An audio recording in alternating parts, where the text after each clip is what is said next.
Very good evening students, कैसे हैं आप लोग। स्वागत है आपका साइंस एजुटेक चैनल में। तो आज का हमारा जो टॉपिक होगा वो हमारा होगा नर्वस सिस्टम का, यानी कि तंत्रिका तंत्र के बारे में आज की हमारी जो क्लास होगी वो होगी।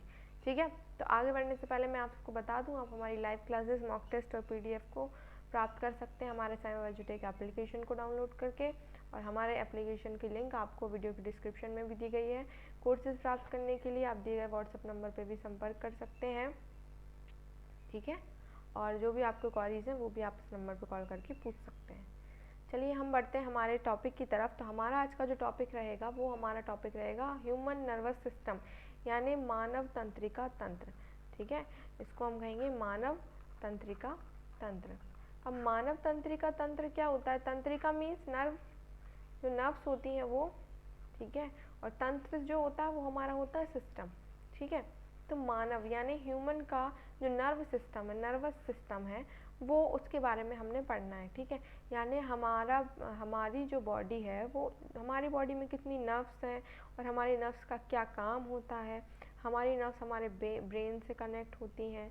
तो हमारा सबसे पहले हमें पता हो कि हमारा नर्वस सिस्टम किन चीज़ों से मिलकर बना होता है। ठीक है, तो हमारा जो नर्वस सिस्टम होता है वो हमारी दो चीज़ों से मिलकर बना होता है। सबसे पहला एक तो हमारा ब्रेन, ठीक है, ब्रेन से, और सेकंड हमारा होता है स्पाइनल कॉर्ड। ठीक है, यानी मेरू रज्जु, और उसके बाद आती है हमारी नर्व्स। ठीक है, ये जो तीन चीज़ें होती हैं, इन तीन चीज़ों से मिलके हमारा पूरा का पूरा कंप्लीट नर्वस सिस्टम बनता है। ठीक है, कंप्लीट नर्वस सिस्टम बनता है किन चीज़ों से? सबसे पहले हमारा जो ब्रेन होता है वो, फिर हमारा स्पाइनल कॉर्ड। स्पाइनल कॉर्ड मैंने आप लोगों को शायद स्केलेटन सिस्टम में बताया था। स्पाइनल कॉर्ड वो होती है जो हमारी रीढ़ की हड्डी होती है, और रीढ़ की हड्डी के अंदर जो कॉर्ड होती है वो होती है, उसको कहते हैं हम मेरू रज्जु। इसको हम हिंदी में कहेंगे मेरू रज्जु। ठीक है, तो ये जो मेरू रज्जु होता है इसके अंदर से बहुत सारी नर्व्स निकली हुई होती हैं। तो उन नर्व्स के थ्रू हमारे जो सिग्नल होते हैं वो हमारे ब्रेन तक पहुंचते हैं। ठीक है, वो कैसे पहुंचते हैं वो आपको मैं अभी आगे की क्लास में बताऊंगी। और हमारी जो मेरू रज्जु यानी कि हमारी जो नर्व्स होती हैं, हमारे जो नर्वस सिस्टम होता है, अब इस नर्वस सिस्टम की हमारी यूनिट जो होती है वो हमारी यूनिट होती है न्यूरॉन, उसको हम कहते हैं न्यूरॉन। ठीक है, तो न्यूरॉन्स जो होते हैं ये, इनको न्यूरॉन कहते हैं। न्यूरॉन्स जो होते हैं वो हमारे नर्वस सिस्टम की यूनिट होते हैं। ठीक है, तो ये था हमारा ह्यूमन नर्वस सिस्टम में कौन कौन से ऑर्गन्स होते हैं। सबसे पहले ब्रेन हमारा होता है, ब्रेन की स्पेलिंग गलत है, BRAIN। सबसे पहले हमारा ब्रेन होता है, फिर ब्रेन के बाद स्पाइनल कॉर्ड होता है, फिर नर्व्स होती हैं। ठीक है, तो ये तीन चीज़ों से मिलके हमारा एक नर्वस सिस्टम तैयार होता है। ठीक है, इतना क्लियर हो गया। नर्वस सिस्टम क्या होता है? ब्रेन होता है, स्पाइनल कॉर्ड होती है और नर्व्स होती हैं। इन सब तीन चीज़ों से मिलके जो हमारी बॉडी में इस तरीके से पूरी तरीके से हम विकसित रहती हैं। ठीक है, ये सारी की सारी नर्व्स हैं। ठीक है, तो ये हमारा नर्वस सिस्टम। अब नर्वस सिस्टम में आगे चलेंगे तो नर्वस सिस्टम हमारा 3 टाइप का होता है। ठीक है, सेंट्रल नर्वस सिस्टम यानी केंद्रीय तंत्रिका तंत्र, यानी केंद्रीय, एक एक करके समझेंगे। केंद्रीय तंत्रिका तंत्र, हमारा जो केंद्रीय तंत्रिका तंत्र नर्वस सिस्टम हमारा 3 टाइप का होता है। केंद्रीय, एक पेरिफेरल और एक ऑटोनॉमिक, यानी अपने आप स्वचालित। ठीक है, स्वचालित। अब क्या होगा कि जो केंद्रीय तंत्रिका तंत्र यानी सेंट्रल नर्वस सिस्टम जो है वो 2 पार्ट्स में डिवाइड होता है। उसमें कितने ऑर्गन्स होते हैं? 2। एक होता है हमारा ब्रेन और एक होता है स्पाइनल कॉर्ड। ठीक है, तो ब्रेन क्या है, ब्रेन के बारे में पढ़ेंगे, फिर स्पाइनल कॉर्ड क्या है उसके बारे में पढ़ेंगे। ठीक है, फिर हम आएंगे पेरिफेरल नर्वस सिस्टम पे। पेरिफेरल पे आएंगे तो उसमें भी 2 नर्व, इसमें नर्व्स होती हैं। ठीक है, जो हमारा सेंट्रल नर्वस सिस्टम होता है इसमें हमारा ब्रेन और स्पाइनल कॉर्ड होता है, लेकिन जो पेरिफेरल नर्वस सिस्टम होता है इसमें हमारी नर्व्स होती हैं, कार्डियल, क्रेनियल नर्व्स और स्पाइनल नर्व्स। क्रेनियल नर्व्स वो होती हैं जो हमारे ब्रेन से निकली हुई होती हैं। ठीक है, और स्पाइनल नर्व्स वो होती हैं जो हमारे स्पाइनल कॉर्ड से निकली हुई होती है। ठीक है, फिर आते हैं ऑटोनॉमिक नर्वस सिस्टम। तो ये होंगे अनुकंपी तंत्रिका तंत्र, इसको हम कहेंगे अनुकंपी तंत्रिका तंत्र, और पैरासिम्पैथेटिक यानी परानुकंपी। परानुकंपी ये हमारे नर्वस सिस्टम के टाइप हो जाते हैं। कौन कौन से टाइप होंगे? पहला हमारा होगा केंद्रीय तंत्रिका तंत्र, जिसको हम CNS कहेंगे, सेंट्रल नर्वस सिस्टम कहेंगे। सेकेंड होगा पेरिफेरल नर्वस सिस्टम, जिसको हम PNS कहेंगे। थर्ड होगा ऑटोनॉमिक नर्वस सिस्टम, और ANS, जिसको हम ANS कहेंगे। ठीक है, अब हमारा जो सेंट्रल नर्वस सिस्टम है वो भी हमारा 2 पार्ट्स में डिवाइड है, ब्रेन में और स्पाइनल कॉर्ड में। ठीक है, तो ब्रेन और स्पाइनल कॉर्ड को हम पढ़ेंगे। फिर उसके बाद आएगा हमारा पेरिफेरल नर्वस सिस्टम। तो पेरिफेरल में भी हमारा 2 होते हैं, कार्नियल नर्व्स और स्पाइनल नर्व्स। तो कार्नियल नर्व्स जो होती हैं वो ब्रेन में होती हैं, और स्पाइनल नर्व्स जो होती हैं वो स्पाइनल कॉर्ड्स में होती हैं। ठीक है, फिर इसके बाद आएंगे ऑटोनॉमिक पे। तो ऑटोनॉमिक में हमारे 2 तंत्रिका तंत्र होते हैं, एक होते हैं अनुकंपित तंत्रिका तंत्र और एक होता है परानुकंपित तंत्रिका तंत्र। ठीक है, तो इसके बारे में भी हम डिटेल से पढ़ेंगे। तो सबसे पहले हमारा स्टार्टिंग होता है हमारा केंद्रीय तंत्रिका तंत्र से। तो केंद्रीय तंत्रिका तंत्र में हमारा सबसे फर्स्ट जो आता है वो आता है हमारा ब्रेन। तो मतलब हमें ब्रेन के बारे में पढ़ना है पहले। ठीक है, पहले हम ब्रेन पढ़ेंगे, फिर स्पाइनल कॉर्ड पढ़ेंगे, फिर कार्नियल नर्व, स्पाइनल नर्व और सिंपैथेटिक और पैरासिम्पैथेटिक नर्वस सिस्टम। ठीक है, तो इससे हम करने के बाद क्या होगा, हमारी जो मेन हमारी जो ब्रेन की कार्नियल नर्व्स होती हैं वो 2 टाइप की होती हैं, एक होती है सेंसरी और एक होती है मोटर। ठीक है, सेंसरी जो सेंस करती हैं, जो सेंस करके हमारे ब्रेन तक सिग्नल पहुंचाती हैं, ब्रेन तक सिग्नल पहुंचाती हैं। ठीक है, और जो मोटर होती हैं वो हमारे ब्रेन से ऑर्डर लेके उस पर रिएक्ट करती हैं। ठीक है, और मिक्स नर्व्स वो होती हैं जो ऑर्डर भी लेती हैं और सेंस भी करती हैं और ऑर्डर भी लेती हैं। ठीक है, क्लियर हो गया? चलिए बढ़ते हैं हमारे ब्रेन की तरफ। ये आता है हमारा मस्तिष्क। अब हमारा ब्रेन जो होता है, सबसे पहले ये डायग्राम ब्रेन का, ब्रेन हमारा 3 पार्ट्स में डिवाइड होता है। ठीक है, ये तो पता होगा, ब्रेन हमारा 3 पार्ट्स में डिवाइड होता है। जैसे फर्स्ट हमारा होता है ब्रेन, इसको हम बोलेंगे अग्र मस्तिष्क, अग्र मस्तिष्क यानी कि आगे का भाग।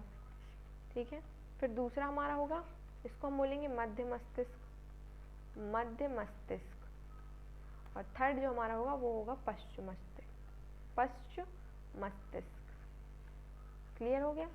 अब क्या होगा कि हमारा जो अग्र मस्तिष्क है वो भी हमारा 3 पार्ट्स में डिवाइड किया गया है। ठीक है, अब वो 3 पार्ट्स कौन कौन से होते हैं? सबसे पहले हमारा होता है यहाँ पे सेरेब्रम, ये हमारे अग्र मस्तिष्क का सबसे फर्स्ट पार्ट होता है। ठीक है, फिर आएंगे थैलेमस और फिर आएंगे हाइपोथैलेमस। तो ये जो 3 पार्ट हैं ये हमारे अग्र मस्तिष्क के भाग है। ठीक है, तो अब सबसे पहले हम सेरेब्रम को जान लेते हैं। तो सेरेब्रम का सबसे इम्पोर्टेंट काम क्या होता है? सबसे पहले ये हमारे ब्रेन का 66% पार्ट बनाता है। ठीक है, ये याद रखें कि हमारे ब्रेन का सबसे ज़्यादा भाग कौन बनाता है? तो सेरेब्रम बनाता है, जो अग्र मस्तिष्क में पाया जाता है। ठीक है, क्या बनाता है? सेरेब्रम। ठीक है, अब सेरेब्रम का क्या काम होता है? तो सेरेब्रम से क्या होता है, जो हम सोचते हैं, सोचना हमारा यानी थिंकिंग, समझना अंडरस्टैंडिंग, सोचना समझना, स्ट्रेस, जो हम स्ट्रेस लेते हैं। ठीक है, और स्ट्रेस के बाद में क्या होगा कि हमने इंटेलिजेंसी। ठीक है, तो ये जितनी भी चीज़ें होती हैं, सोचना समझना, जिनमें हमारा दिमाग लगता है, हम सोचने के लिए हम किसी चीज़ को सोचते हैं, समझते हैं, स्ट्रेस लेते हैं, या हम इंटेलिजेंट होते हैं। ठीक है, तो ये सब हमारा किसकी वजह से होता है? हमारा सेरेब्रम की वजह से होता है। ठीक है, किसकी वजह से होता है? हमारा सेरेब्रम की वजह से ये होता है सेरेब्रम। ठीक है, ये याद रखें आप। हमारा अग्र मस्तिष्क जो होता है वो 3 पार्ट्स में डिवाइड होता है, एक होता है सेरेब्रम, दूसरा होता है थैलेमस और थर्ड होता है हाइपोथैलेमस। ठीक है, थर्ड हमारा होता है हाइपोथैलेमस। तो अब क्या हुआ, हमने सेरेब्रम को जान लिया। तो सेरेब्रम का क्या काम होता है? ये ब्रेन का 66% भाग बनाता है, और ये सबसे इसका सोचने का काम होता है, समझने का होता है, स्ट्रेस भी यही लेता है, इंटेलिजेंसी भी इसी में होती है। ठीक है, फिर आते हैं थैलेमस पे। तो थैलेमस का सबसे मेन काम होता है कि ये बाहर का जो टेम्परेचर होता है, बाहर के टेम्परेचर के हिसाब से हमारे बॉडी को चेंज करता है। ठीक है, जैसे बाहर का जो एनवायरनमेंट है वो गर्म है। ठीक है, तो हमें गर्म महसूस होगा। ठीक है, यानी कि हमें फील कराता है कि बाहर का जो माहौल है वो माहौल हमें अंदर भी समझ में आया। जैसे गर्मियों के दिनों में हमें गर्मी लगती है, बरसात के दिनों में पानी, और ठंड के दिनों में हमें ठंड लगती है। तो गर्मी लगना, ठंड लगना, और मेन जो हमें दर्द होता है, दर्द हमारा जो दर्द फील होता है वो हमें थैलेमस की वजह से फील होता है। ठीक है, हमारा जो थैलेमस होता है उसकी वजह से हमें बहुत ज़्यादा पेन जो होता है ना वो समझ में आता है, ठीक है। अगर हमारा थैलेमस अच्छे से काम नहीं करे तो हमें पेन समझ में नहीं आएगा, ठीक है। तो ये थैलेमस जो था वो हमारा पेन के लिए, मतलब बाहर के टेम्परेचर को, जैसे गर्म है तो गर्म बताना, ठंडा है तो ठंडा, और दर्द, हमारा जो दर्द होता है वो दर्द को मैनेज करता है, ठीक है। अब थर्ड आता है हमारा हाइपोथैलेमस। अब हाइपोथैलेमस जो होता है इसमें सबसे ज़्यादा प्रोसेसेस चलती रहती हैं, ठीक है, क्योंकि ये हमारा सबसे ज़्यादा गुस्सा करना, हमारा गुस्सा करना, डर लगना, प्रेम यानी कि एक दूसरे के प्रति जो अट्रैक्शन होता है वो सारा अट्रैक्शन इसके द्वारा होता है, ठीक है। और ईर्ष्या यानी कि झगड़ा करना या दुश्मनी, जो भी हम जो भी सोचते हैं, मतलब तो ये सब कुछ किसकी वजह से होता है, हमारा हाइपोथैलेमस की वजह से, ठीक है। जैसे गुस्सा करना, डर लगना, और मतलब जिसको हम बोलते हैं कि हमें प्यार हो गया है, नहीं, ऐसा कुछ नहीं होता, ये सिर्फ फीलिंग्स होती हैं, और ये फीलिंग्स हमें कौन देता है, हाइपोथैलेमस देता है, ठीक है। हाइपोथैलेमस में से हार्मोन सीक्रेट होता है, और हार्मोन जो सीक्रेट होता है पिट्यूटरी से हार्मोन सीक्रेट होता है, और वो हार्मोन हाइपोथैलेमस को एक्टिव करता है, ठीक है। और हमारा हाइपोथैलेमस जो होता है वो 7 सेकंड के अंदर हमारा एक्टिव हो जाता है, ठीक है। और जैसे 7 सेकंड के अंदर एक्टिव होता है तो हमें सामने वाली चीज़ अट्रैक्टिव लगने लगती है, यानी सामने वाला व्यक्ति जो होता है उससे हम अट्रैक्ट हो जाते हैं, ठीक है। उसी को हम कहते हैं कि हमें उससे प्यार हो गया, लेकिन प्यार व्यार कुछ नहीं होता, वो हमारे सिर्फ ब्रेन का एक वहम होता है, यानी कि हमें वो व्यक्ति पसंद आया, हम उसकी तरफ अट्रैक्ट हुए हैं, ठीक है, ना कि हमें उससे कोई फीलिंग हुई है, ना ही हमें उससे कुछ प्यार हुआ है, ठीक है। तो जो हमारा गुस्से के लिए होता है कि हमें गुस्सा आ जाता है अचानक से, डर लगने लगता है, ठीक है, और ईर्ष्या यानी हम किसी से दुश्मनी मोल ले लेते हैं, तो वो सब जो भी होता है ना वो हमारा किससे होता है, हाइपोथैलेमस की वजह से। तो ये था हमारा अग्र मस्तिष्क। अग्र मस्तिष्क 3 टाइप का होता है, एक होता है हमारा सेरेब्रम, एक होता है थैलेमस, और एक होता है हमारा हाइपोथैलेमस, ठीक है। तो सेरेब्रम से तो मैंने बता ही दिया कि जैसे हम सोचते हैं, थिंक करते हैं, समझना, और स्ट्रेस और इंटेलिजेंसी, हम इंटेलिजेंट होते हैं, मतलब हम अपने ब्रेन का यूज़ करते हैं, क्योंकि 66% पार्ट हमारा यही होता है, क्या होता है, सेरेब्रम में होता है, और सेरेब्रम का 66% भाग अगर किसी का काम नहीं करेगा तो जाहिर सी बात है कि वो इतना ज़्यादा इंटेलिजेंट नहीं हो पाएगा, उसको सोचने समझने की जो शक्ति होगी वो बहुत कम होगी, वीक होगी, ठीक है। तो ये हमारा जो सेरेब्रम है वो सोचने में, समझने में, स्ट्रेस में, इंटेलिजेंसी में काम में आता है। इसके बाद जो हमारा थैलेमस है, वो थैलेमस का हमारा काम क्या होता है कि हमारे बाहर के टेम्परेचर को मेंटेन करता है, यानी कि जैसे कि हमें गर्मी लग रही है तो बाहर, मतलब बाहर अगर इन्वायरमेंट में गर्मी है तो हमें गर्मी महसूस होती है, ठंड है तो ठंड महसूस होती है, अगर किसी ने हमें मार दिया तो वो जो पेन होता है वो महसूस होता है, तो वो हमें किसकी वजह से होता है, थैलेमस की वजह से। इसके बाद आते हैं कि हाइपोथैलेमस, तो हाइपोथैलेमस की वजह से हमें गुस्सा, डर, प्रेम, ये सब के बारे में पता चलता है, ईर्ष्या यानी कि दुश्मनी वगैरह हम जो भी करते हैं वो सब हमारा हाइपोथैलेमस की वजह से होता है, ठीक है। अब क्या होता है कि सेकंड आता है हमारा मध्य मस्तिष्क, ठीक है।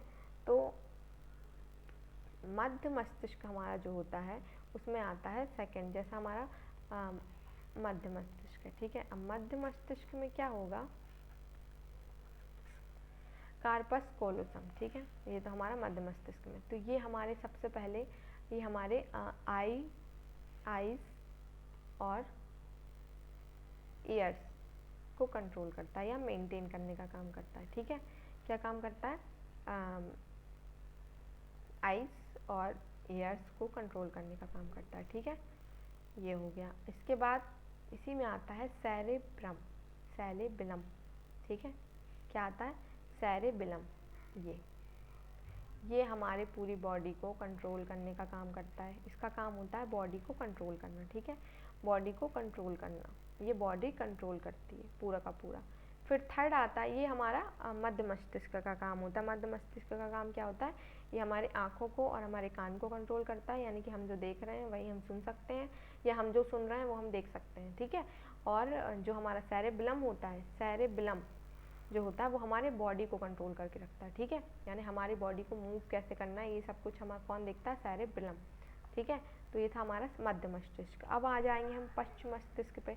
तो पश्च मस्तिष्क जो हमारा होता है लास्ट थर्ड हमारे ब्रेन का पार्ट, पश्च मस्तिष्क यानी पीछे का भाग, तो इसमें हमारी पिट्यूटरी ग्लैंड होती है, ठीक है। पिट्यूटरी ग्लैंड जो हमारी होती है वो सारे के सारे ग्लैंड्स को कंट्रोल करके रखती है, ठीक है। फिर आते हैं मेड्यूला ऑब्लेंगेटा, ठीक है, मेड्यूला ऑब्लेंगेटा। मेड्यूला ऑब्लेंगेटा का सबसे मेन काम होता है कि ये ब्रेन को स्पाइनल कॉर्ड से जोड़ती है, ठीक है, ये ब्रेन को स्पाइनल कॉर्ड से जोड़ने का काम करती है। क्लियर हो गया? ये ब्रेन को स्पाइनल कॉर्ड से जोड़ती है। ये था हमारा ब्रेन, ठीक है। अग्र मस्तिष्क, मध्य मस्तिष्क और पश्चिम मस्तिष्क। अग्र में हमारा सेरेब्रम आएगा, तो सेरेब्रम का काम होता है सोचना, समझना, थिंक करना। फिर आएगा थैलेमस आएगा, थैलेमस से हमें दर्द महसूस होगा, ठंडी गर्मी महसूस होगी। हाइपोथैलेमस से हमें अट्रैक्शन होगा, यानी हमें प्यार होगा, मोहब्बत होगी। उसके बाद गुस्सा भी आएगा, तो जो चिड़चिड़ापन होगा, जो भी होगा, वो सब हाइपोथैलेमस से होगा, ठीक है। लेकिन एक बात, जब हाइपोथैलेमस एक्टिव होता है तो हमारे ब्रेन, हाइपोथैलेमस जब एक्टिव होगा तो हमारा जो ब्रेन होगा वो हमारा पूरा का पूरा डीएक्टिवेट हो जाएगा। यानी कि अगर हाइपोथैलेमस एक्टिव है तो हमारा जो ब्रेन है वो काम करना बंद कर देगा, ठीक है। हमारा जो ब्रेन है वो काम करना बंद कर देगा, क्योंकि हाइपोथैलेमस बहुत ही ज़्यादा वो होता है, स्ट्रॉन्ग होता है, ठीक है। तो इसमें से जैसे ही हमारे लिए, हम किसी और के लिए फीलिंग्स, जैसे आपने देखा हो ना, आप किसी ख्यालों में खोए हुए रहते हो तो आपको समझ में नहीं आता कि आप क्या कर रहे हैं। इस वजह से क्यों नहीं आता समझ में, क्योंकि हमारा जो हाइपोथैलेमस है वो हमारे ब्रेन को काम करने ही नहीं देता है, वो सिर्फ खुद ही काम करता है। यानी कि वो ही आपको किसी दूसरों के ख्यालों में लेके चला जाता है, फिर आपको कुछ होश नहीं रहता है कि आप कहाँ हैं, कहाँ पे नहीं है, ठीक है। तो ये था हमारा हाइपोथैलेमस, मेड्यूला। फिर सेकंड आते हैं हमारे मध्य मस्तिष्क। तो मध्य में आते हैं कार्पस कैलोजम और सेरेब्रम, ठीक है। तो कार्पस कैलोजम का होता है हमारा ईयर और ब्रेन को, ईयर और आईज को कंट्रोल करना। और जो सेरेब्रम होता है ये हमारे बॉडी को कंट्रोल करता है, ये हमारे बॉडी को कंट्रोल करता है। और जो हमारा लास्ट आता है ऑक्सीपिटल लोब, टेम्पोरल, ये लोब है, इनमें से जो मेड्यूला ऑब्लोंगेटा मेन होता है। तो मेड्यूला ऑब्लोंगेटा जो हमारा होता है वो ब्रेन को स्पाइनल कॉर्ड से जोड़ने का काम करता है, ठीक है। क्लियर हो गया? तो ये था हमारा ब्रेन, समझ में आ गया। अब चलते हैं हम ब्रेन के बाद स्पाइनल कॉर्ड पे, यानी कि मेरू रज्जू पे, ठीक है। ये हमारा मेरू रज्जू है, इसको हिंदी में बोलेंगे मेरू रज्जू, इंग्लिश में इसका नाम होगा स्पाइनल कॉर्ड, ठीक है।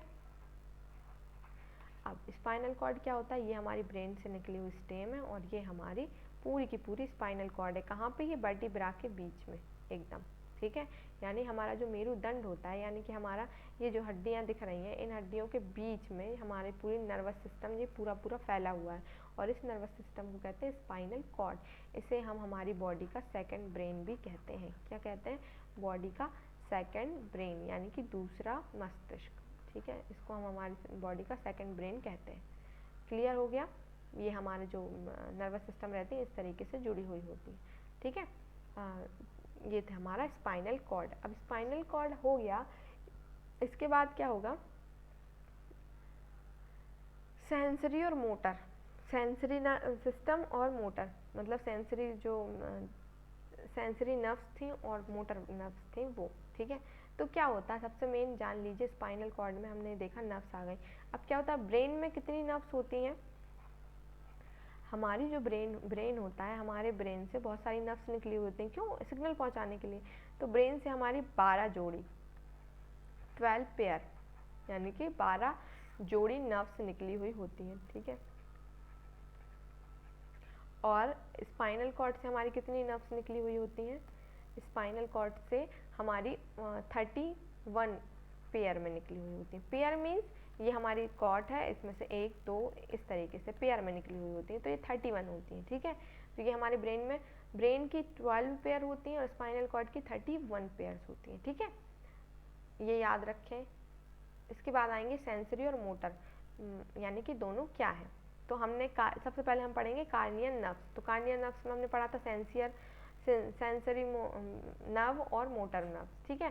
तो अब इनमें क्या होगा कि ये सारी की सारी नर्व्स के नाम हैं, जिसमें से फर्स्ट वाली नर्व है, सेकंड वाली, third, fourth, fifth, sixth, seventh, eighth, 9th, 10th, 11th, 12th, जो मैंने आपको बताई थी कि ब्रेन में हमारी 12 नर्व्स होती हैं, ठीक है। क्या होती हैं? 12 नर्व्स होती हैं, ठीक है। जिसमें से हमारी जो ऑल फैक्ट्री वाली फर्स्ट जो होती है वो सेंसरी होती है। अब सेंसरी और मोटर क्या होता है ये जान लेते हैं, ठीक है। चलिए जानते हैं। तो सेंसरी नर्व्स वो नर्व होती है जो सिग्नल लेती है बॉडी से हमारे ब्रेन तक पहुंचाती। कहाँ तक पहुंचाती है? ब्रेन तक। और फिर आती हैं हमारी मोटर, ठीक है, जो रिएक्ट करती हैं। तो हमारे ब्रेन में जैसे ही सिग्नल पहुंचता, वैसे ही हमारा ब्रेन मोटर नर्व्स को बोलता है कि जल्दी से रिएक्ट करो। जैसे कि एक एग्जांपल बताती हूँ। क्या होता है कि जैसे कि कोई व्यक्ति है, उसका हाथ धोखे से उसने गरम प्लेट उठा ली, ठीक है, मान के चलो उसने गरम प्लेट छोटी सी उठा ली। तो क्या होगा कि इसकी जो उंगलियों के पास में जो नर्व्स हैं वो तुरंत सिग्नल पहुंचाएंगे ब्रेन को, ठीक है, वो तुरंत ब्रेन को सिग्नल पहुंचाएंगे कि हाँ मुझे यहाँ पे गरम गरम लगा। तो ये जो पहुंचा रही हैं ये हमारी सेंसरी नर्व्स हो गई, ठीक है, ये जो पहुंचा रही हैं इनको हम सेंसरी नर्व्स कहते हैं। अब हमारे ब्रेन से जो सिग्नल पहुंचते हैं कि जल्दी से हाथ हटाओ, तो वो जो हाथ हटाने वाली ब्रेन नर्व्स होती हैं वो होती है हमारी मोटर नर्व्स, ठीक है, मोटर नर्व्स। जैसे आप लोगों को हाथ में जैसे मच्छर काट रहा है आपका, ठीक है, मॉस्किटो ने बाइट किया, तो आपको तुरंत समझ में, जैसे ही बाइट करता है तो हमें तुरंत समझ में आता है कि हाँ मॉस्किटो हमें काट रहा है, मच्छर हमें काट रहा है। तो तुरंत हमारा ब्रेन कहता है कि जल्दी से दूसरा हाथ उठाओ, उसको मार दो, ठीक है। तो क्या होता है कि सेंसरी नर्व वो होती है जो सिग्नल पहुंचाती है हमारे ब्रेन तक कि हाँ इस हाथ में हमें मच्छर काट रहा है, और मोटर नर्व्स वो होती हैं जो हमारे ब्रेन से निकलती हैं तुरंत और हमारे दूसरे हाथ को ऑर्डर देती है कि जाओ उसको मारना है, ठीक है। तो मोटर नर्व्स आके यहाँ पे इसको मार देती है, ठीक है, क्लियर हो गया। तो ये थी हमारी सेंसरी और मोटर। अब इसमें से हमारे जो ब्रेन में 12 नर्व्स होती हैं, ठीक है, जिनमें से हमारी 1 2 3 4 5 6 7 यानी कि तीन हमारी सेंसरी नर्व्स होती हैं, और मोटर कितनी होती है? 1 2 3 4 5, और 5 हमारी मोटर होती हैं, और जो बोथ लिखा है जिनमें, यानी कि वो सेंसरी भी होती है और मोटर भी होती है, यानी वो सिग्नल लेके भी आती है और सिग्नल पहुंचाने का काम भी करती हैं, ठीक है। तो ये हमारी सेंसरी और मोटर नर्व्स हो गई कार्नियल वाली, ठीक है। अब आते हैं स्पाइनल नर्व पे। हमने तो अभी वो वाली पढ़ी, अभी आ गए हम स्पाइनल नर्व पे, रीढ़ की हड्डी की तंत्रिका। तो स्पाइनल नर्व में वही होता है, जैसे ये स्पाइनल में वही जो अभी हमने पढ़ी थी फर्स्ट और सेकंड वाली, ठीक है, यानी कि सेंसरी और मोटर। तो सेंसरी और मोटर में क्या हुआ, ये हमारी स्किन है, ठीक है, स्किन में जैसे हमें लगा कि यहाँ पे बहुत ज़्यादा हॉट है, यानी कि बहुत ज़्यादा गर्मी है, तो हमारी स्किन ने तुरंत अफरेंट नर्व से जाके बोला हमारे स्पाइनल कॉर्ड पे वो दे दिया, क्या सिग्नल दे दिया। अब ये सिग्नल जो हमारा था स्पाइनल कॉर्ड पे मिला, स्पाइनल कॉर्ड ने ब्रेन से सिग्नल लिया और स्पाइनल कॉर्ड ने तुरंत उस पर रिएक्ट किया। तुरंत रिएक्ट करने के बाद ये हमारी मसल्स हैं वो हमारे काम करने लगते हैं, तुरंत हमने वहाँ से अपने हाथ को हटा लिया। तो ये थी हमारी रीढ़ की हड्डी की जो तंत्रिकाएं स्पाइनल नर्व्स होती हैं वो। तो जो एक अफरेंट होती है और एक एफरेंट होती है, यानी अफरेंट आने वाली एफरेंट जाने वाली, ठीक है। तो ये थी हमारी रीढ़ की हड्डी की तंत्रिका यानी स्पाइनल नर्व्स। अब आते हैं हम कि अब लास्ट वाला हमारा कौन सा बचा हुआ था, ऑटोनॉमिक, ठीक है, autonomic nervous system. Autonomic nervous system में हमारी पहली थी सिंपैथेटिक नर्वस सिस्टम और पैरासिम्पैथेटिक नर्वस सिस्टम, ठीक है। तो अब हम सिंपैथेटिक और पैरासिम्पैथेटिक के बारे में पढ़ते हैं कि इसमें से क्या होता है, ठीक है। तो ये था हमारा ये सिंपैथेटिक, जितनी भी नर्व्स हैं वो ब्लू कलर की, ठीक है, ब्लू वाली जितनी भी नर्व्स हैं वो सिंपैथेटिक है, यानी कि अनुकंपी है, और जो रेड है वो परानुकंपी है। अब अनुकंपी और परानुकंपी का मतलब समझते हैं पहले, ठीक है। तो अनुकंपी वह होती हैं, यानी अनुकंपी नर्व्स वह होती हैं जो जब हमें डर लगता है तब होती हैं, यानी कि हमारी अचानक से आंखों की पुतली फैल जाना, ठीक है, और पसीना आने लगना, मुंह सूख जाना, दिल की धड़कनें बढ़ जाना, हमारा हार्ट जल्दी काम करने लगा, एड्रेनलिन बहुत ज़्यादा जल्दी से काम करने लगे, ठीक है। यानी कि कहने का मतलब मतलब हमारा जो सिंपैथेटिक नर्व्स होती हैं वो उस टाइम पे काम करती हैं जब आप बहुत ज़्यादा डरे हुए होते हो। डरे हुए यानी कि कहने का मतलब मान के चलिए आपने भूत देख लिया, ठीक है, भूत को देखा, असली भूत को, बहुत डरावना भूत है और आपने उसे देखा, सबसे पहले तो आपकी आंखें खुली रह जाएंगी कि हाँ ये भूत है, फिर आपको पसीना आने लगेगा, ठीक है, फिर आपका मुंह सूखने लगेगा, फिर हार्ट की धड़कनें बहुत ज़्यादा जल्दी चलने लगेंगी, लंग्स जल्दी सांस लेने लगेगा, ठीक है, और एड्रिनल ग्लैंड जो भी वो एड्रिनलिन हार्मोन रिलीज़ करेगा। फिर उसके बाद हमें मतलब डर के मारे कुछ लोग होते हैं कि जो यूरिन पास कर देते हैं, यानी कि पेशाब कर देते हैं, ठीक है। तो वो जितनी भी प्रोसेस होती है डर में, जब हम डरते हैं तो जितनी भी प्रोसेस होती है वो सारी की सारी प्रोसेस हमारी सिंपैथेटिक यानी कि अनुकंपी नर्वस सिस्टम करता है, ठीक है, अनुकंपी नर्वस सिस्टम करता है। क्लियर हो गया। अब परानुकंपी क्या होगा कि अनुकंपी में जो भी हमारी प्रोसेस हो रही थी वो सारी की सारी अपोजिट हो जाए, ठीक है, सारी की सारी प्रोसेस अपोजिट हो जाए, यानी कि हमारी आंखें हैं वो अचानक से नॉर्मल हो जाएं, और फिर सलाइवरी ग्लैंड जो है, मतलब कि हमारी जो हमारा जो सलाइवरी ग्लैंड से जो हमारा सलाइवा नहीं बन रहा था वो भी बनने लगे, फिर हमारा हार्ट भी नॉर्मल हो जाए, लंग्स भी नॉर्मल हो जाए, ठीक है, और ब्लैडर भी ठीक हो जाए, यानी कि सब कुछ हम नॉर्मल हो जाए। तो ये हमारे डर के टाइम पे हमारी एक्टिव होते हैं, और ये हमें डर से निकालने के लिए एक्टिव होती हैं, ठीक है, समझ में आ गया। तो ये हमारी थी सिंपैथेटिक और पैरासिम्पैथेटिक। एक बार और देख लेते हैं शुरू से कि हमने क्या क्या पढ़ा। तो सबसे पहले हमारा था central nervous system. Central nervous system में ब्रेन और स्पाइनल कॉर्ड आता है। तो ब्रेन हमारा 3 टाइप का होता है, अग्र मस्तिष्क, मध्य मस्तिष्क और पश्चिम मस्तिष्क, ठीक है, तो इसके बारे में हमने पढ़ा। फिर आएगा स्पाइनल कॉर्ड। तो स्पाइनल कॉर्ड में भी हमारे ब्रेन में 12 पेयर होते हैं नर्व्स के, ठीक है, कितने होते हैं 12 पेयर, और हमारे स्पाइनल कॉर्ड में 31 पेयर होते हैं, ये आप याद रखें, ठीक है। अगर क्वेश्चन पूछा जाता है कि हमारे शरीर का दूसरा दिमाग किसे कहते हैं, तो हम किसे कहेंगे, स्पाइनल कॉर्ड को, ठीक है, स्पाइनल कॉर्ड को यानी मेरुरज्जु को, ठीक है। और अगर आपसे पूछ लिया गया कि हमारे शरीर का सबसे इम्पॉर्टेंट सिस्टम कौन सा होता है, ठीक है, पूछ लिया हमारे शरीर का सबसे इम्पॉर्टेंट सिस्टम कौन सा है, ठीक है, सबसे इम्पॉर्टेंट, तो आप लोग जैसे ऑब्जेक्टिव में दे दिया, मान के चलिए एक में आ गया ब्रेन, ठीक है, सेकंड में आ गया स्पाइनल, थर्ड में आ गया सेंट्रल नर्वस सिस्टम, और फोर्थ में आ गया ANS यानी ऑटोनॉमिक नर्वस सिस्टम। अब इसमें से आंसर सही क्या होगा, सबसे इम्पोर्टेंट इन सब में से क्या होगा, तो सब लोग कहेंगे कि ब्रेन होगा, क्योंकि हमारा ब्रेन 90% भाग हमारे नर्वस सिस्टम को देता है। कितना देता है, ब्रेन हमारा 90% देता है, और जो स्पाइनल होता है वो 10% देता है, ठीक है। तो हमारा ब्रेन है जो 90% भाग देगा, तो हम सब कहेंगे कि सबसे ज़्यादा इंपॉर्टेंट तो भैया ब्रेन ही है, ब्रेन अगर हमारा दिमाग नहीं चलेगा तो हम शरीर में कुछ कर ही नहीं पाएंगे। लेकिन ये गलत होता है, क्योंकि स्पाइनल जब तक हमारे ब्रेन से जाके नहीं अटैच होगा तब तक हमारे ब्रेन को कोई सिग्नल ही नहीं मिलेगा, और हमारे ब्रेन को सिग्नल नहीं मिलेगा तो हमारा ब्रेन काम ही नहीं करेगा। तो अब स्पाइनल अकेला भी नहीं हो सकता कि स्पाइनल अकेले को भी, क्योंकि स्पाइनल हमारा सिग्नल देगा ना ब्रेन को जाके, अकेले से तो वो किसी को, फिर वो सिग्नल किसको देगा, तो फिर आएंगे हमारा CNS यानी कि सेंट्रल नर्वस सिस्टम। तो सेंट्रल नर्वस सिस्टम में क्या होता है, हमारा स्पाइनल भी होता है, ब्रेन भी होता है, ये मैंने आपको पढ़ा चुकी हूँ कि हमारा सेंट्रल नर्वस सिस्टम में 2 पार्ट होते हैं, एक तो ब्रेन होता है, एक स्पाइनल होता है।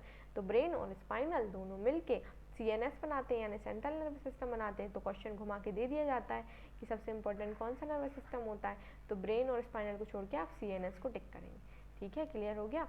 फिर इसके बाद आते हैं हमारा पेरिफेरल नर्वस सिस्टम। तो एक कार्नियल नर्व्स होती है जिसमें से सेंसरी और मोटर नर्व्स होती है, मिक्स्ड मैंने आपको बताई थी, जो दोनों सेंसरी और मोटर दोनों का काम करती हैं। तो सेंसरी नर्व्स होती हैं और मोटर नर्व्स होती हैं, ये दोनों की दोनों नर्व्स हमारी सेंसरी जो सेंस करती है और मोटर जो रिएक्ट करती है। स्पाइनल नर्व्स में जो हमारी बहुत सारी मिक्स्ड होती हैं, यानी कि हम जो भी काम करते हैं, यानी जैसे कि स्पाइनल में हम रेस्पिरेशन करते हैं यानी कि श्वसन करते हैं, रेस्पिरेशन, डाइजेशन, ठीक है, ऐसी प्रोसेस जिसको हमें करना ना खुद नहीं पड़ता हो, ठीक है, यानी हम खुद से वो चीज़ करने के लिए सोचेंगे नहीं। जैसे कि हमने खाना खाया तो हम ये नहीं सोचेंगे कि हमारा खाना पच जाए, या हमें खाना को पचाना, नहीं, हमारा खाना अपने आप पच रहा है, ठीक है। ऐसे ही हमारी हार्ट बीट यानी दिल की धड़कन, हम ये याद नहीं रखते कि हमें हमारे दिल की धड़कन को हमें चलाना है। ऐसे अगर हम याद रखेंगे तो हम भूल गए, अगर हमारे दिल की धड़कन को नहीं चलाना तो हम तो मर सकते हैं, ठीक है।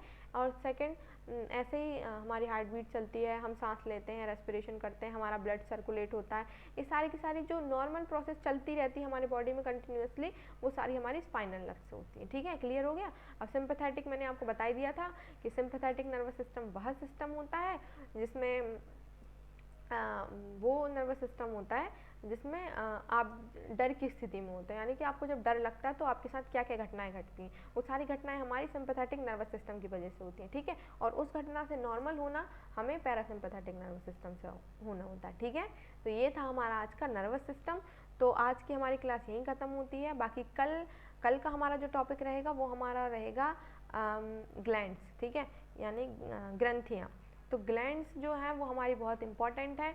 जैसे कि हम लोगों ने डाइजेस्टिव सिस्टम पढ़ा, उसमें हमने लीवर पढ़ा था, पेनक्रियास पढ़ा था, लेकिन उनके बारे में हमने डीप में नॉलेज नहीं लिया था क्योंकि वो हमारी ग्लैंड्स थी। हमने बस वहाँ पे ये पढ़ा था कि उसमें से कौन सा एंजाइम, कौन सा हार्मोन सीक्रेट होता है और उसके क्या काम होते हैं, ठीक है। लेकिन यहाँ पे हम पढ़ेंगे कि वो सीक्रेट कहाँ से होता है और कैसे होता है, ठीक है। तो जो हमारी जितनी भी ग्लैंड्स हमारे बॉडी में, सारी ग्लैंड्स के बारे में हम डिटेल से पढ़ेंगे। उनमें से कौन से हार्मोन सीक्रेट होते हैं, उनका क्या काम होता है, ये भी पढ़ेंगे, ठीक है। तो कल की हमारी जो क्लास होगी वो हमारी होगी ग्लैंड्स, ठीक है। और ग्लैंड्स हमारी दो टाइप की होती है, एंडोक्राइन और एक्सोक्राइन, ठीक है। तो वो जो 2 टाइप की होती है वो मैं आपको कल की क्लास में समझा दूंगी, ठीक है। बाकी आप लोगों को जो भी डाउट्स हो इस क्लास से रिलेटेड तो आप मुझसे कमेंट में पूछ सकते हैं, ठीक है। बाकी थैंक यू, धन्यवाद।